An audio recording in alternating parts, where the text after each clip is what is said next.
What makes you want to try a game platform? Exclusive titles? An easy to understand pricing model?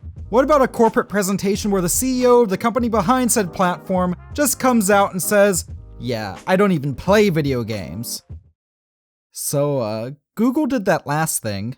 Stadia is such an odd concept for a platform. It's not a system, but rather a service where you can stream games directly to your device. Massively hyped up before launch, I think it's telling that typing the words "is Stadia" into Google search will immediately bring up "is Stadia dead" as an autocomplete result. Yikes. But is Stadia all bad? Initially I thought it was going to be a Netflix-esque service, but for games, since you are streaming the games to your PC or Chromecast or whatever, and don't get a disc or download. But that's not the case. Most games are sold at full retail price, though you can get some given to you each month, along with the ability to stream games in a higher quality by joining Google's monthly Stadia Pro plan. Full disclosure, Jamie did not pay for the Stadia Pro plan she used for this video, as she locked in for the 3-month free trial to play on her PC. Google actually ran a series of offers throughout late 2020 to get people to buy into Stadia, including giving out free Stadia Founders Editions, which includes a Chromecast Ultra and a Stadia controller, for subscribing to YouTube Premium or by purchasing Cyberpunk 2077. Yeah, remember that game? I still wish I got that free Chromecast. As for me, I received my Stadia Founders Edition from a Patreon backer right at launch, and while I signed up for the 3-month free Stadia Pro trial, I never got around to doing much with it until making these 2 videos. So that's about a year's worth of $9.99 charges to my credit card that slipped my mind. Whoops. Well, it's because of that I was able to lock in every Stadia Pro free game since launch to play, which we'll get both into this video and in my companion Stadia Pro video that's coming soon to my own channel, G to the Next Level. My Comped Pro membership lasted from the very end of 2020 to the end of February this year, and that's where all the footage used for this video is from. So this is less of a traditional buying guide, as I guess it is a trying guide. So today on Stuff We Play, join me and G to the Next Level as we dive into this Google-funded successor to platforms like OnLive. Oh yeah, remember OnLive? I didn't think so. And with that, let's answer a question that I've been asked by a good few people recently. Should you try Google Stadia in 2021?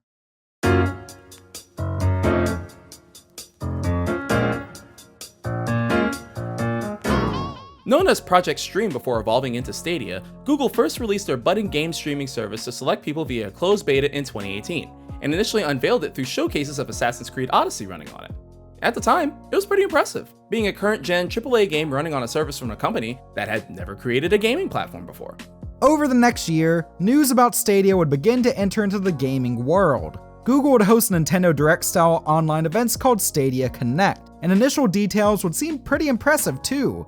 Google touted Stadia as a service that would let you play any major new title through your browser, apparently, at least to me, as long as you had a subscription and a decent internet connection. But cracks soon began to show in their plans. Stadia doesn't require any actual hardware per se. Sure, there's a dedicated Stadia themed controller you can buy, and even a $130 Stadia Founders Edition that I mentioned earlier, which could be pre-ordered. The set came with one controller, a power adapter / powered Ethernet port, which you will need, and a Chromecast Ultra, which meant that even if you didn't like Stadia, you'd at least have a decent video streaming device. But in theory, most phones and computers should be able to handle Stadia with no problem. You could even virtually use any USB or Bluetooth controller on your PC. Streaming games with minimal lag at up to 4K at 60 frames per second sounds pretty impressive. And even though at one Stadia event, Google's CEO made an ass out of himself by admitting live that he doesn't even play video games, Stadia still definitely had potential. And a lot of people were just curious, how much a month does this seemingly revolutionary service cost? Well, it's complicated. Technically speaking, you can use Stadia for free, though that won't get you any games. Most games have to actually be bought, and the pricing is all sorts of weird. Like, for example, Destiny 2 was already several years old when Stadia launched, and was being sold at $60 for a streamable version, even though physical PS4 versions could be found at clearance at GameStop for $10 or less. That's how Best Buy was giving them away. Stadia Pro is $10 a month. That's what allows you to play games in 4K instead of just 1080p, even if your PC specs are pretty lackluster. All this is accomplished by Google's cloud computer hardware, which uses a custom 2.7 GHz Intel processor, a custom AMD GPU that uses the Vega architecture, and 16 GB of RAM that's shared between the CPU and GPU. In layman's terms, it's pretty good hardware, But again, how things actually play depends on your internet connection. But we'll get to that. Stadia Pro does get you some free games each month, and you keep whatever games you claim as long as you're an active Pro member. But it still baffles me that they went for this type of setup instead of a Netflix type approach. Xbox Game Pass and perhaps even Amazon Luna are proving that people seem to prefer that approach to digital gaming. That's not to mention all the issues that surrounded Stadia at launch. While Chromecast Ultras that came with the Founders Edition could access Stadia day one, in theory, those that folks owned beforehand had to install an update that was released after launch to be Stadia compatible. And even then, the Founders Editions came with access codes, some of which outright didn't work for some folks at launch. In addition, Stadia was supposed to work on smartphones too. However, this was initially limited to select Google Pixel phones and Chrome OS tablets. The compatible phone list has grown vastly since then, but the number of overall mobile devices that Google has officially supported is still limited. And if you're like me with an iPhone, you used to be out of luck, but the iOS app is currently in beta. Hell, you couldn't even play Stadia games using mobile data until an update was rolled out in October 2020, a full year after launch. Granted, for all the promised features that weren't available at launch, most of the big ones are available now. The only one I haven't been able to see any mention of during my stint using Stadia was the one shown off during the early Stadia Connects, where you could watch a trailer for a game on YouTube, click a Stadia button somewhere around the video, and instantly be thrust into the game yourself. But even if those features are here now, it doesn't stop the fact that Stadia's launch was rather quiet. With one cringy exception, I can't remember seeing any major Stadia ads or talk outside of certain YouTube circles. I'll be honest, I didn't even realize that Stadia had even launched until I saw people tweeting about issues logging into their Founders Editions. There was so little fanfare that, in retrospect, it's kind of insane. And this was back in 2019 too. You know, before the pandemic, back when you couldn't just chalk up an apathetic response to something as a result of everyone feeling emotionally drained.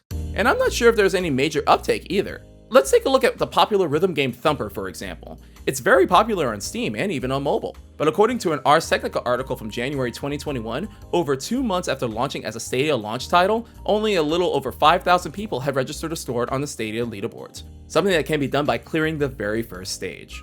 So, even if available across a wide variety of hardware, Stadia's community never really seemed to take off, though the Stadia subreddit seems to be fairly active as of March 2021.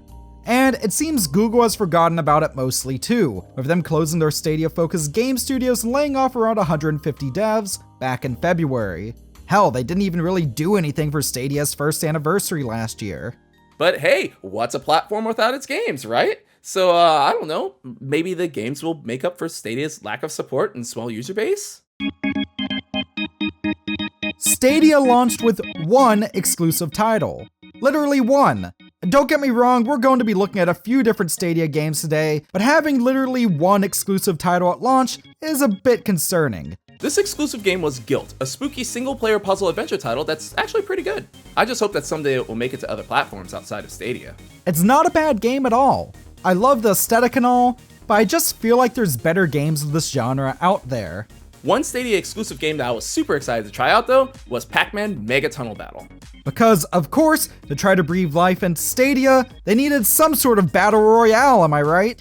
Taking a cue from the likes of Tetris 99 and Super Mario 35, Pac-Man Mega Tunnel Battle has you going through a series of interconnected boards as Pac-Man, gobbling power pellets, escaping ghosts, and trying to outlast your enemies. It's a really cool concept, but it somehow just feels cheap to me. Maybe it's the art style. And perhaps due to being on Stadia, matches often feel really empty. Yeah, I know Jamie didn't really care for this one, but I found a lot to enjoy here. Maybe give it a shot if you have the chance. Also, this isn't the only Battle Royale game on Stadia, as both PUBG and Super Bomberman R Online are available now, if that's your cup of tea. Depending on where you're at, this might not be the best way to play those. We'll get to that though. And I promise I'm not trying to be super negative about Stadia. Though I feel the game selection is small, with there only being around 100 titles or so after its first year in some, and that there's absolutely a dearth of exclusives, I think there are some great titles in the library. Yeah, I vibe with that. Though as much as I enjoy titles such as Lara Croft and the Guardian of Light, that game was originally on the Xbox 360 over a decade ago, yet Google was advertising it like it was a brand new game when it was brought out as a Stadia Pro title. I was super happy to see the likes of Panzer Dragoon Remake, Hotline Miami, and Enter the Gungeon here. I'd actually never even played Hotline Miami before trying on Stadia via Stadia Pro. I'm grateful for that. Though, since playing on other platforms, I feel like the Stadia version doesn't always stream stably. This is a problem a lot of folks have had with various games on Stadia. No matter how good their connection is, some games just play better than others. At launch, for example, the port of the fighting game Samurai Showdown had so much input lag that it was basically unplayable. Even now on my fiber connection, there still is a lag when playing Sam Show on my Stadia, but we'll get to that a bit later. Also, though the selection is small, there are some big name titles here. Dragon Quest XI, Red Dead Redemption 2, Final Fantasy 15, and even Resident Evil 7 and most recently 8. I still don't see why anyone would pay full price to stream them via Stadia though, especially if they're the same price or cheaper, physically and digitally, on other platforms. Not to mention a lot of devs seem to push out 1 or 2 titles on Stadia and just kind of abandon it. Kinda reminds me of the Wii U. Not Ubisoft though. I really have to commend them for sticking with Stadia. Look, if you absolutely must go with Stadia as your platform of choice, then rest assured that you can find several varieties of Far Cry and Assassin's Creed on here, along with Immortals Fenyx Rising, Just Dance, Ghost Recon, and even the re-release of the Scott Pilgrim game. I really love that title. Oh, by the way, this is not all sponsored by Ubisoft or Google. It's just nice to see one big publisher at least try to support this platform, even with its faults. My absolute favorite game I played here was Superhot Mind Control Delete. I'd only ever seen others play Superhot before, and usually that was via some sort of VR platform. I didn't really understand what all the hype was about. But after experiencing this first-person action game firsthand, really diving into the ins and outs of the time-slowing mechanics and even spending way more time with it than I expected, I think this is easily my favorite game I played while making this video. Jamie literally spent 4 hours recording footage from Superhot. I lost track of time, I swear. Were you sad when you canceled your subscription and couldn't play Superhot anymore? I was, and I should mention, even if I had really loved my time with Stadia, I would have canceled my subscription anyways. I'm just trying to cut down subscriptions, if only because I feel like I have too many of the dang things nowadays. But I was a bit sad I was going to have to say goodbye to Superhot here. Before, funnily enough, seeing it on Game Pass the very next day, and really I think that's a better way to play it too. That sounds to me like a great segue into the final main section. Being a streaming service and all, we have to talk about the actual quality of the video game streaming. It's not like just being able to plug up a console over HDMI into a TV. How good our connections are and whether or not we're playing over a wired or wireless connection can mean the world here.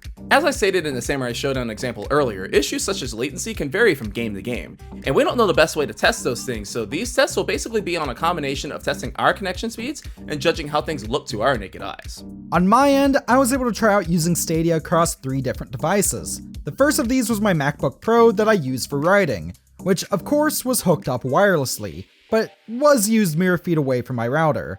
The second was my editing PC, which was recently upgraded into an absolute unit of a gaming PC, but at the time of recording this footage just had an old AMD FX CPU, 24 gigs of RAM, and a GTX 1060 GPU. I also have decent stable Wi-Fi that averages around 300 down 30 up, which were also the speeds it was averaging while making this vid.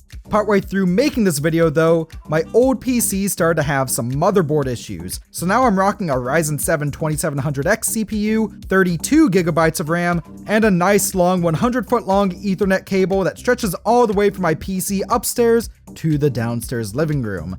Same GPU though. My experience, on the other hand, came from the Stadia Founders Edition set, so I was directly playing games from the Chromecast Ultra via a hardwired Ethernet connection to my 43-inch TCL 4K LED TV. As someone who uses a Chromecast pretty much daily to stream YouTube and Twitch, configuring and connecting my Stadia controller was simple and quick. I was able to launch the interface, choose the game I wanted, and jump into a game fairly quickly. And my internet connections are a top spot too. I'm running a fiber connection that basically gets anywhere from 800 megabits per second to 1000 megabits per second, so basically gigabit.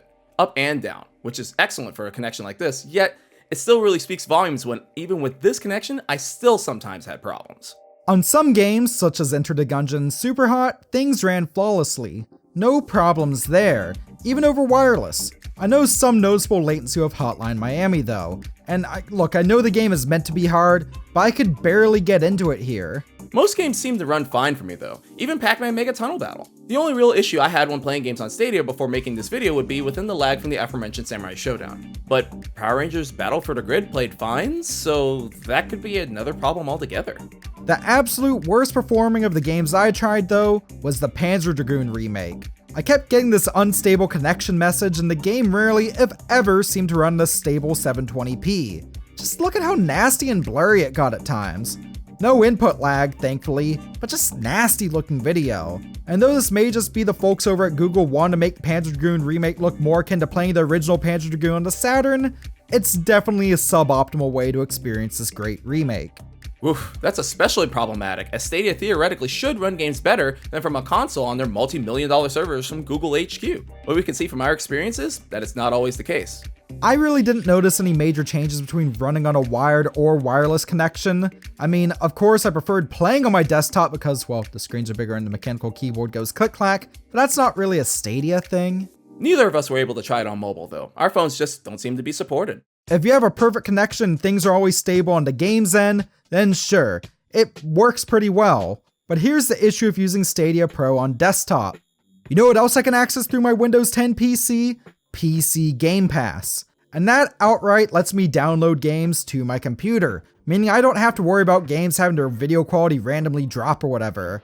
Sure, the games will be unplayable if I ever stop paying for Game Pass, but that's fine. The same thing happens if you stop paying for Stadia Pro, you know. Game Pass, both on Xbox and PC, has more games available than Stadia, and it uses the download as much as you want for one flat fee approach that everyone thought Stadia would have used before launch. You know, honestly, we don't even have a proper segue into the conclusion because our thoughts are pretty clear. Game Pass isn't Stadia's only competition now either. Nvidia's GeForce Now and Amazon Luna are a serious competitor, and PlayStation Now also exists. Microsoft even has their own burgeoning cloud gaming service, xCloud, meaning that the whole Microsoft Network suite of products absolutely curb stomps Stadia. However, even with all of these thoughts, I'm glad that we were able to try Stadia. It definitely had some good ideas, and the fact that titles like Sekiro and the new Hitman games are there is great. However, as much as good there was, it's way outweighed by the bad. Especially that stupid pricing model. I'm glad Stadia didn't catch on because, okay, let's be real. Here's an anecdote. Back when digital games first started being released, there was an argument that digital titles should cost a little bit less than physical games due to publishers not having to pay for packaging and discs and whatnot. Yeah, that pricing idea never caught on, but I kind of wish it did. But hold on, that same argument should absolutely apply to game streaming though. At least with a digital game, you technically own a download, even if it's not a tangible thing you can hold. But paying $60 USD or $80 Canadian to stream a AAA game? What are you even paying for there? The luxury of using a company's computer to play a game instead of your own? That'd be like if Hulu charged you per Golden Girls episode. Or if Disney Plus charged you to watch new movies after you'd already paid monthly. Oh wait, they did that. But you get the point. Stadia Pro should have just been Stadia. $10 a month isn't a bad price, and would have been competitive with Game Pass. But as is, it's just not. And they also do this weird thing where, to try to bump up their game count, they just list digital Ultimate Editions of games as separate listings from their regular editions, and I just don't get it. New games are still coming out on Stadia, sure, but neither of us see a future for the platform unless Google decides to seriously overhaul it. And considering their rich history, I seriously doubt they'll do that. There's a reason why KilledByGoogle.com exists. I'll be surprised if Stadia lasts another year. And at that point, all I'll feel is just kind of bad for the people who did sink money into Founders Edition systems or digital games that they just won't be able to access anymore. A lot of these folks, I'd imagine, legitimately thought, at one point at least, that Google was offering them the true next generation of gaming. Thank goodness I got mine for free. But you know what? Stadia may have a glimpse at the future, but it's a foggy, slightly out of focus glimpse. There certainly is potential, but as of now, to answer that initial question, should you try Google Stadia in 2021? No. I think your time is better spent elsewhere. But with that, that's it for this look at Google Stadia. Not a retro topic today, I know, but certainly a weird one, in my opinion at least. This vid is also a sister video to one that just launched on G's channel as well, and you know what, G? Why don't you go plug that vid and your channel? Absolutely. You can find a link to my channel G to the Next Level in the description and a link to my upcoming companion video, So You Bought Google Stadia in 2021. Now what? There and in the card in the upper right corner. In that video, I dive deeper into Stadia Pro, the controller itself, and lightly review every free Stadia Pro game that was available from launch. So check it out. Seriously, dude, this vid just would not have been possible without you. And of course, it wouldn't be possible without viewers like you either. So thank you very much for watching. If you'd like extra perks like episodes of my podcast a week early, or even your names in the credits, like these fine folks here, then consider supporting me by becoming a Patreon patron, YouTube channel member, or even a paid Twitch sub. In addition, don't forget to subscribe to Stuff We Play for more great content like this, and let me know in the comments below. Do you think game streaming is the way forward for gaming as we know it? I really don't know how I feel about it, so I'm really curious as to your thoughts. So on that note, thank you very much for watching. Stay classy, and I'll see you next time.